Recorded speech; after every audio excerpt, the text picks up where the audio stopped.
ಕಳೆದ ಜನವರಿ ತಿಂಗಳಿಂದ ಮೇ ಅಂತ್ಯದವರೆಗೆ ಬೀದರ್ ಜಿಲ್ಲಾ ಪೊಲೀಸ್ ಕಾರ್ಯಾಚರಣೆಯಿಂದ ಜಿಲ್ಲೆಯ ಒಟ್ಟು 8 ಪೊಲೀಸ್ ಠಾಣೆಗಳಲ್ಲಿ ದಾಖಲಾದ 30 ಪ್ರಕರಣಗಳಲ್ಲಿ 75.13 ಲಕ್ಷ ಮೌಲ್ಯದ ಸ್ವತ್ತು ಜಪ್ತಿ ಮಾಡಿ 36 ಜನ ಆರೋಪಿತರನ್ನು ನ್ಯಾಯಾಂಗ ಬಂಧನಕ್ಕೆ ಕಳುಹಿಸಲಾಗಿದೆ.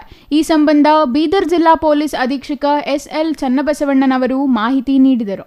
ಇಂದು ಬೀದರ್ ಜಿಲ್ಲಾ ಪೊಲೀಸ್ ಭವನದಲ್ಲಿ ನಡೆದ ಪತ್ರಿಕಾಗೋಷ್ಠಿಯಲ್ಲಿ ಜಿಲ್ಲಾ ಪೊಲೀಸ್ ಅಧೀಕ್ಷಕ ಎಸ್.ಎಲ್. ಚನ್ನಬಸವಣ್ಣ ಮಾತನಾಡಿ, ಬೀದರ್ ಜಿಲ್ಲೆಯ ಒಟ್ಟು 8 ಪೊಲೀಸ್ ಠಾಣೆಗಳಲ್ಲಿ ದಾಖಲಾದ 30 ಪ್ರಕರಣಗಳಲ್ಲಿ 1 ಸುಲಿಗೆ, 15 ಬಂಗಾರ, ಬೆಳ್ಳಿ, ನಗದು ಹಣ ಕಳವು, 8 ದ್ವಿಚಕ್ರ, 4 ಚಕ್ರವಾಹನ ಕಳವು, 1 ಪಂಪ್ಸೆಟ್ ಕಳವು, 3 ಸೆಂಟ್ರಿಂಗ್ ಪ್ಲೇಟ್ ಕಳವು, 1 ಪ್ರಿಂಟ್ ಸೂಟ್ ಕಳವು ಹಾಗೂ 1 ಸ್ಪೀಕರ್ ಮೈಕ್ ಕಳವು ಹೀಗೆ 30 ಪ್ರಕರಣಗಳಲ್ಲಿ ಒಟ್ಟು 75.13 ಲಕ್ಷ ಮೌಲ್ಯದ ಸ್ವತ್ತು ಜಪ್ತಿ ಮಾಡಲಾಗಿದೆ ಎಂದರು.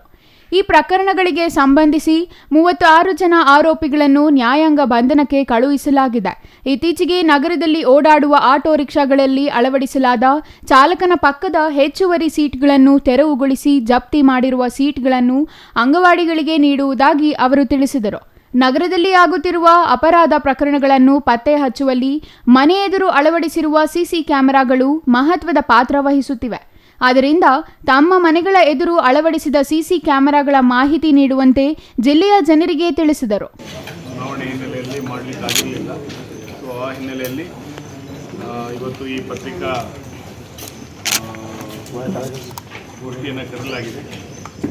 ಇದರಲ್ಲಿ 2 ವಿಷಯಗಳು ಏನಂತಂದರೆ, ಒಂದನೇದು ಏನು ಕ್ರೈಮ್ ರಿಲೇಟೆಡ್ ಏನು ಡಿಟೆಕ್ಷನ್ಸ್ ಆಗಿದೆ, ಎಷ್ಟು ಪೊಲೀಸ್ ಸ್ಟೇಷನಲ್ಲಿ ಎಷ್ಟು ಪ್ರಕರಣಗಳು ಪತ್ತೆಯಾಗಿದೆ ಅನ್ನುವಂಥದ್ದು ಒಂದು, ಮತ್ತು ಈಗ ಟ್ರಾಫಿಕ್ನಲ್ಲಿ ಏನಾದರೂ ಹೊಸದು ನಾವು ಏನು ಮಾಡ್ತಾಯಿದ್ವಿ ಅನ್ನುವಂಥ ಮಾಹಿತಿಯನ್ನು ತಮ್ಮೊಂದಿಗೆ ಹಂಚ್ಕೊಳ್ಬೇಕು ಅಂಥೇಳಿ, ಮತ್ತು ತಮ್ಮಿಂದ ಕೂಡ ಏನಂದರೆ ಸಲಹೆ ಸೂಚನೆಗಳನ್ನು ಪಡೆದುಕೋಬೇಕು ಅಂಥೇಳಿ ಈ ಒಂದು ಪ್ರೆಸ್ ಮೀಟ್ನ ನಾವು ಕರೆದಿದ್ದೀವಿ.